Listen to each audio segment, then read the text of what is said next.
Danes v Pomurskem dnevniku. Osteotlon na trgu kulture. Vlada bo odkupila pridelek pšenice. Od polnoči nove cene goriv. Soboški sejem. In vreme, jutri bo delno jasno.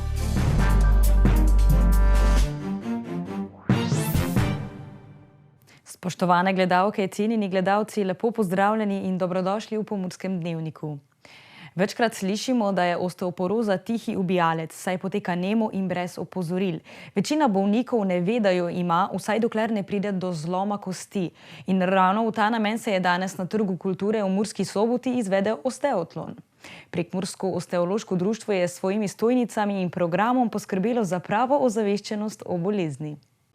Osteoporoza je svetovni zdravstveni problem. Označujemo jo kot tiho bolezen, ki sama po sebi ne boli in ravno zato je zelo nevarna. Na Trgu kulture se je tako danes odvijal osteotlon. Namen osteotlona je predstavitev društva osteoporoze na splošno širši javnosti in malo podbudo našim članom, ker so že člani, če so kaj pozabili, tako da bo to. To so dejavnosti osteoporoza, kaj je gibanje, prehrana in druženje. Zaradi osteoporoze postanejo namreč kosti šibke in krhke, zato se lažje zlomijo že ob padcu stojne višine ali ob dvigu manjšega bremena. Pa so Slovenci dovolj ozaveščeni o tej bolezni? So pa niso. Mi imamo nekje 320 članov, pa moram reči, da zelo resno jemljajo to in da se udejstvujejo. Vedno prihajajo, imamo vedno veliki obisk, vedno čez 100 ljudi, pa tako da mi mislimo, da smo okej. Prekmursko osteološko društvo pa vsem svojim članom ponuja predavanja raznih zdravnikov, kot so ginekologi in ortopedi. V društvu pa organizirajo tudi izlete morja, naše dopustovanje ni samo kopanje pa hrana. Tam imamo predavanje, razgibavanje, nordijsko hojo. Za preprečitev osteoporoze je potreben zadosten vnos kalcija, redna telesna dejavnost in dovolj vitamina D. Ravno zaradi slednjega pa je zaščitni znak društva prav sončnica. Sončnica je zaščitni znak, zato ker pomeni sončnica sonce in ki proizvaja največ D-vitamina. In vsem, ki še tega ne vejo, vsak dan vsaj pol ure na soncu z golimi rokami, takrat se največ proizvaja D-vitamina.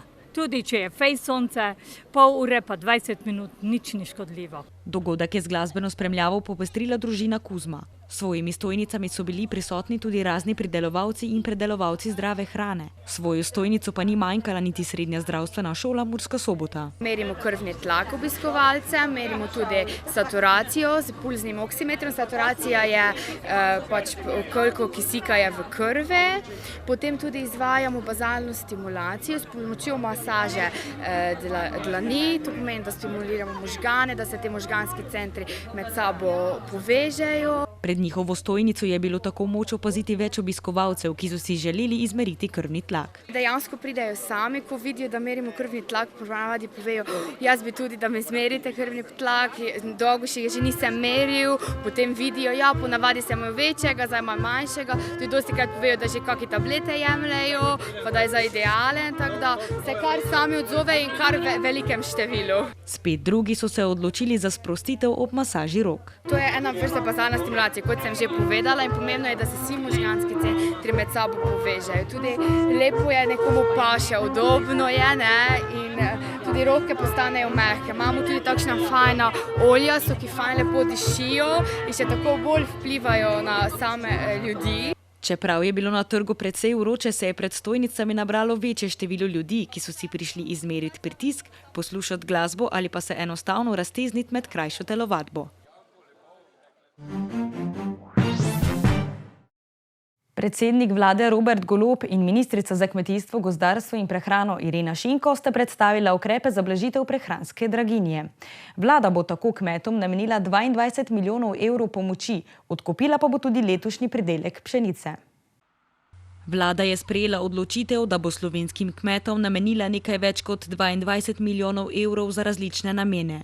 Od pridelovalcev mleka na eni strani in subvencij za gorivo na drugi strani. Istočasno s tem smo pa tudi sprejeli usmeritev, da bo vlada poskrbela za celovit, se pravi za to, da vso pšenico, pridelano v Sloveniji, odkupimo preko Zavoda za blagovne rezerve. Vlada bo odkupila tudi vso v Sloveniji pridelano pšenico, s čimer želi zagotoviti preskrbo s hrano in olajšati prodajo kmetom. Želimo kmetom pomagati, s tem, da jih razbremenimo stroškov, hkrati pa želimo tudi ta pridelek, ki bo s tako pomočjo pridelan, v celoti zadržati v Sloveniji. Na tak način želi vlada zagotoviti, da bo vsa pšenica ostala v državi, saj naj bi veliki trgovci po svetu pšenico že špekulativno kupovali na zalogo, da bi jo nato prodajali dražje. Cena odkupa pšenice je sicer še stvar dogovora. Prvi ukrep se nanaša na sektor mleka v znesku 5,2 milijona, nekje do septembra naj bi bila ta pomoč izplačana. Drugi ukrep se nanaša na sektor pogonskih goriv in sicer v znesku 2,2 milijona. Tukaj bi naj bila pomoč izplačana do jesenske setve in pa tretji ukrep v znesku 15 milijonov evrov, ki se nanaša na repromaterial, torej na pomoč pri repromaterialu in naj bi bila ta pomoč ravno tako izplačana do jesenske setve. Šinkova dodaja tudi, da se vlada ni odločila za znižanje davka na dodano vrednost, saj naj bi se lahko nižji davek prelevil v marže. Če bi pa mi poleg tega, ko bi nekako znižali DDV, spremljali še kak drug ukrep, naprimer, da bi spremljali cene, da bi dejansko mi cene od primarja, sekundarja in terciarja spremljali v tem konkretnem primeru, pa bi bil ta ukrep za DDV-jem spremljiv, ampak zaenkrat se za ukrep spremljanja cen nismo odločili. Ministrstvo za kmetijstvo je tako pripravilo tudi košarico 15 izdelkov, ki je po premierjevih besedah usklajena s trgovinsko zbornico in pri katerih bodo sproti nadzirali cene. Po pričakovanju ponovnega dviga cen goriv presenečamo z novico, da bodo pogonska goriva zunaj avtocest torkom nekoliko cenejša. Za liter dizla bomo od jutri dalje odšteli 8,808 evra, za liter 95-oktanskega benzina pa 1,723 evra. Od polnoči veljata novi drobnoprodajni ceni dizla in 95-oktanskega neosvinčenega benzina izven avtocestnega križa.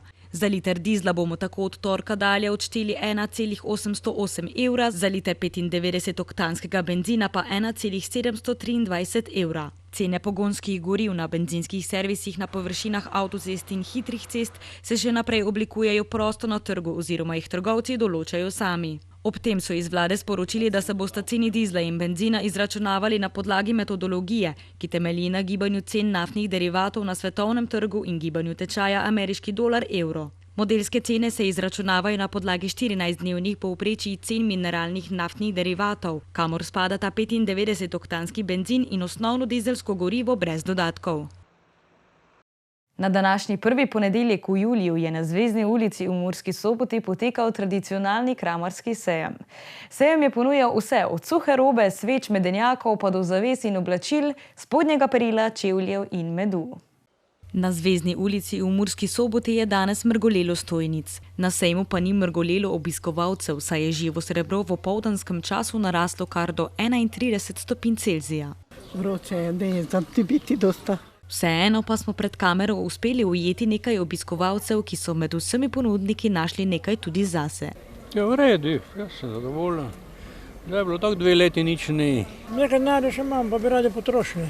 Obiskovalci so si tako lahko kupili oblačila in obutev ter druge tekstilne izdelke, pa tudi med in razne kreme. Najdete kaj za sebe? Pa iščemo. Iščete? Ja. Pa tako pravi za nas, ker smo bolj skromni za kupiti, je. Ustavili pa smo se tudi pri stojnici čebelarstva Vogrinčič, kjer pravijo, da so trenutno za čebelarje slabi časi. Kakšna je obiskanost? Kako obiskovalci? Slabo. Slabo. Ker to so zdaj najslabši meseci za čebelarje, ne? Julij, avgust, prodaja najslabša. Vročina pa je zagotovo pregnala mnoge obiskovalce sejma, ki so se raje zadržali v kakšni senci, kot pa se sprehajali po vročem asfaltu. Po zaključku Soboških dnevov se zabava v Mursko-Soboški občini očitno nadaljuje. V okviru Soboškega poletja je množico razgrela skupina Batista Cadillac, včeraj pa se je ponovno odprlo skrito dvorišče in to skupino MD Project. V okviru Soboškega poletja so Batista Cadillac v petek 1. julija ob vročih temperaturah zabavali Sobočane na Trgu kulture. Gre za 6-člansko zasedbo, katere jedro že od malih nog predstavljata pevec Urban Lutman in kitarist Matija Koritnik. Med drugim sta se kalila tudi v šovu Slovenija ima talent. Skladbe, kot so Pust, Medobesede, Magnolije in Generacije neba so bile popevke tedna na Valu 202, odmevale pa so tudi v Murski Soboti. Pestro poletno dogajanje v občini se je nato nadaljevalo s skritim dvoriščem, ki ga je včeraj odprla zasedba MD Project s koncertom Miles Davis 30 let zatem. Gre za inštrumentalno zasedbo 5 mladih, a prekaljenih slovenskih džezovskih glasbenikov, ki je nastala kot poklon ob 30. obletnici smrti legende svetovnega džeza trobentaču Milesu Davisu. Kot kaže, se glasbeno dogajanje v Murski Soboti ni ustavilo samo pri soboških dnevih in nas čaka še več pestrega dogajanja čez poletje. Je Murska Sobota res polna glodavcev? Občani se pritožujejo nad povečanim številom glodavcev v Murski Soboti. Opažajo jih predvsem med stanovanjskimi bloki v okolici smetnjakov. Na komunali pa pravijo, da s težavami oziroma povečanim številom glodavcev niso seznanjeni in tega tudi niso zaznali na terenu. Celotno novico pa si lahko preberete na portalu Sobota Info. Danes smo imeli sončno in vroče vreme, že jutri pa naj bi nastale krajevne nevihte. Pa poglejmo, kaj pravi vremenska napoved. Danes smo imeli sončen dan s temperaturami okrog 28 stopinj Celzija. Opoldne smo v Krajinskem parku Goričko namerili 28, v Lendavi, Murski Soboti in v Radencih pa 29 stopinj Celzija. Jutri bo spremenljivo oblačno s krajevnimi nevihtami. Na Primorskem bo pihala šibka burja. Najnižje jutranje temperature bodo v severovzhodni Sloveniji, v Murski Soboti in Mariboru od 17 do 18, dnevne pa od 26 do 27 stopinj Celzija. V sredo bo precej jasno, na Primorskem bo pihala šibka burja. V četrtek bo dopoldne delno jasno, popoldne pa spremenljivo oblačno s krajevnimi plohami. Temperature v naših krajih se bodo zjutraj gibale od 14 do 18, čez dan pa od 24 do 28 stopinj Celzija. To smo za vas pripravili v današnjem Pomurskem dnevniku. Več informacij o dogajanju v Pomurju pa najdete na naši spletni strani www.tvideja.si. Ostanite v naši družbi še naprej in nasvidenje spet do jutri.